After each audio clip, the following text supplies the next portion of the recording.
candidate was Mr. Osaru Obaseki.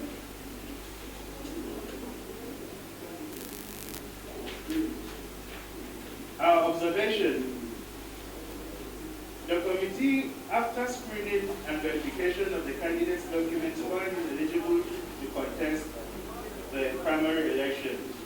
Based on the committee's observations above, the candidate is cleared. Engineer Chris Osa, observations: the name on all the certificates presented by the aspirants are in contradiction to each other. Also, his sworn declaration of age deposed by one Captain Stephen on 3rd of June 2016 bore two conflicting names of the aspirant. That is Engineer Christopher Ayi Obiasa Ohimoi and Engineer Christopher Agiobosa Agumoi. Considering the discrepancies in the name of the aspirant on all the certificates presented, and also the difference in the name contained in the sworn affidavit of June 2016, which is attached as Appendix 10, and having regard to the Constitution of the Federal Republic of Nigeria, 1999 as amended, the Electoral Act 2010 as amended, APC Constitution and the party's guideline for the nomination of candidates for 2020 governorship election in Edo State, placing reliance on the cases that has been settled by the Supreme Court and Court of Appeal on Ambos DD versus Senate TMB 2009. And so I haven't got my glasses, so you have to bear with me. An order delivered on 13th of February 2020. It is the considered view of the committee that this aspirant does not meet the requirement to participate in the primary election of the APC. In view of the findings of the committee above, Engineer Chris is not cleared to contest.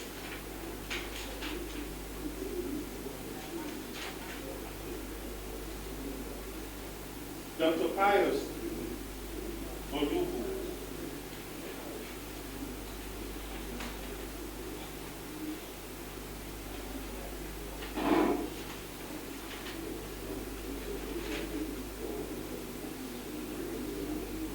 The observation was the name Pius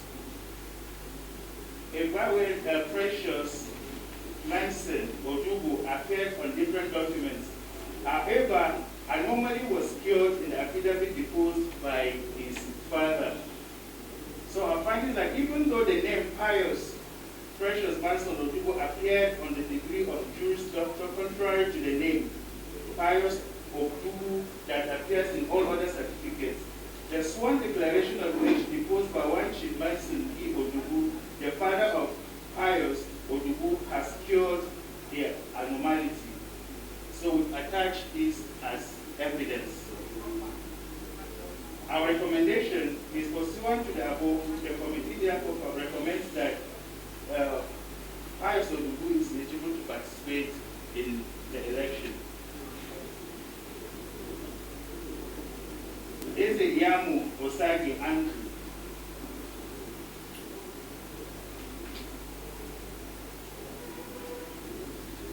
Findings. Even though the name Izeyamu Osage Andrew appeared on some of the documents, while others have only Yamu Osage, the attestation of birth issued by the National Population Commission has cured the anomaly in which we have attached that evidence. And our recommendation is that it should be cleared to participate. Godwin Obaseki.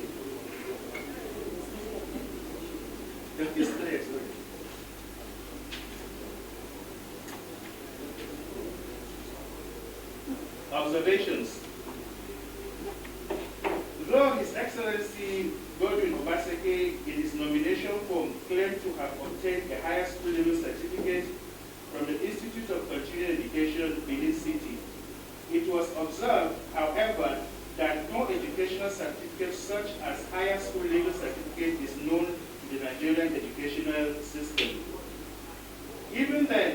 The said higher school level certificate was never presented in the course of the screening exercise. The aspirant admitted that he has never collected it. We'll attach it, and it's part of the recording of the interview and also the evidence in which he has submitted under oath. The attestation from the Institution of Continuing Education Benin City, from where the alleged higher school level certificate, which was indicated in the period of attendance, was obtained. As obtained is of no consequence, as it is only attested that Godwin Obaseki was a student of the institute. So what we had was just like an attendance, but not result.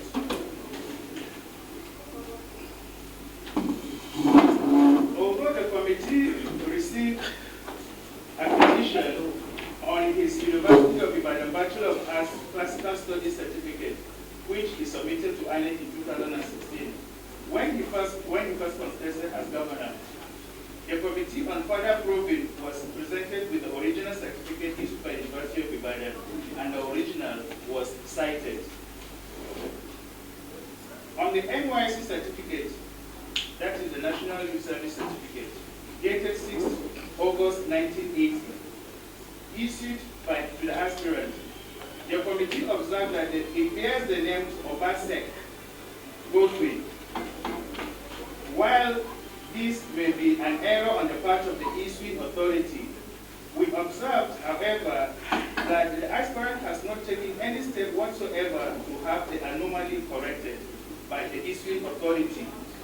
In line with the decided cases of Angus Didi versus Select Ketemeri and others, we cited two cases here.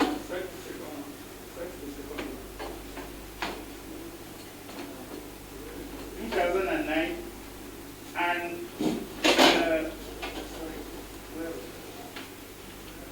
so let me take that. In line with the decided cases of Angus Didi versus Select Ketemeri 2009.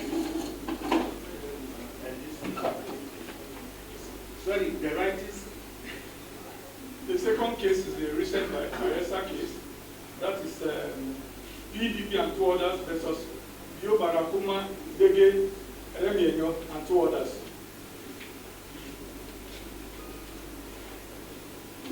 Delivered on 13th of February 2020. We find it difficult to vouch for the authenticity and acceptability of the NYSC certificate as presented by His Excellency Governor Obaseki. Findings. In view of the interaction, in our interaction with the issues raised, we conclude that the high school certificate was defective. The NYSC certificate of the National Youth Service Corps and the act that the aspirant taking the party to court, because these are some of the issues to which we have attached, and based on the party constitution, this has made us to recommend that the above candidates, therefore, His Excellency Godwin Obaseki is not eligible to participate in the election.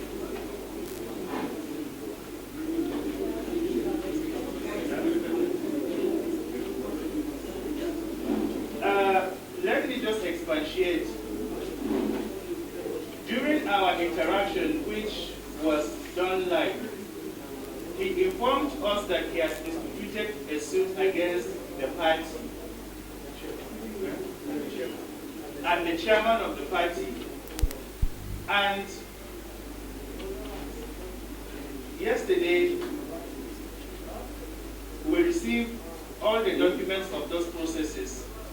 And we had to rely on the party constitution because it stated clearly that all remedies should be carried through party process and party machineries. Most of these instances, we give opportunity for if there are evidences that such has been done, which has not been supplied. And this is one of the reasons that we've delayed, because there are certain documents that we requested not even under oath. We wanted to give the opportunity that it should be supplied. Up to this afternoon, none of the document has been returned to us. So our decisions are based on what has been before us.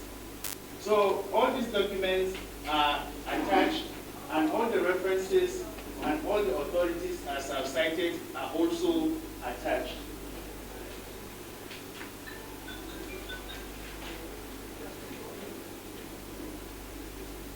The last candidate we screened was Idoreme Kewe Matthew. And our recommendation is that because also he has already instituted a case before a court in which the evidence was brought before him, and he also admitted that that's what he'd done before even trying to go through the internal process of the party. And since the Constitution is clear about such actions and such decisions, it is the view of the committee that is not qualified and eligible to participate in the exercise.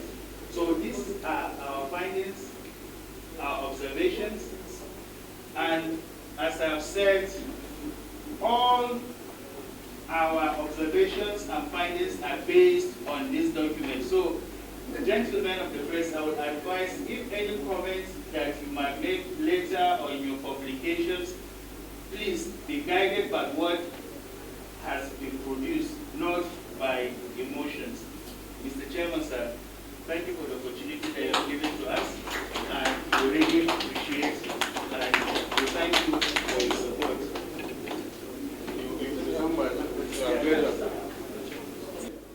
Social distances, and we want to. I didn't tell you to be scared of me. So. I'm sorry, you are young. On behalf of the committee, we want to thank you for the opportunity you've given us to serve, and we're looking forward to any other assignment that this party may wish to consider that we can do for them. So here are in the reports, the recordings, and all other necessary documents that we have used in this process. Thank you very much, sir. Thank you very much.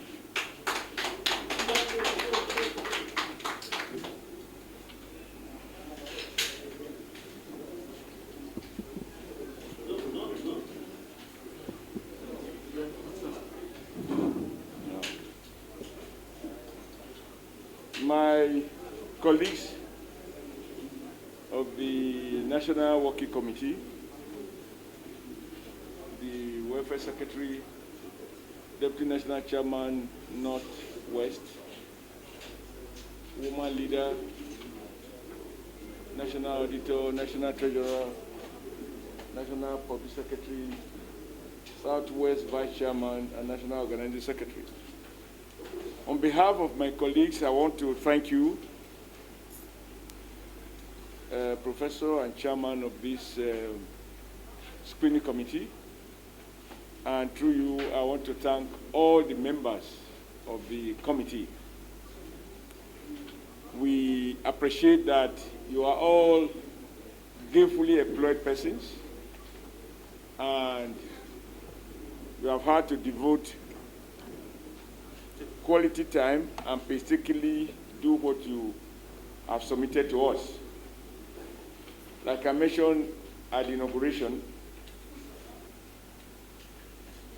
the screening committee report is still subject to the appeal committee, and the appeal committee will give opportunity to all those who have participated in this exercise to take advantage of the appeal if they have reasons to disagree with the findings of the committee. As of yesterday, members of those aspirants have been advised to take full advantage of the appeal mechanism if they wish to, and the appeal committee has been put on notice to be ready to hear any appeal arising from this report. I want to thank you for your time. Thank you for the sacrifices you've made to us. And even thank you for working today, being a Democracy Day, and doing a job which, as you rightly said, is at the heart of democracy. You could see the level of public interest as reflected in the number of media coverage. And for us, it is just consistent with our commitment to continue to deepen democracy and transparency in the activities of our great party. So on behalf of myself and on behalf of the National Working Committee, and indeed the entire APC family, I thank you for your work. We wish you happy Democracy Day.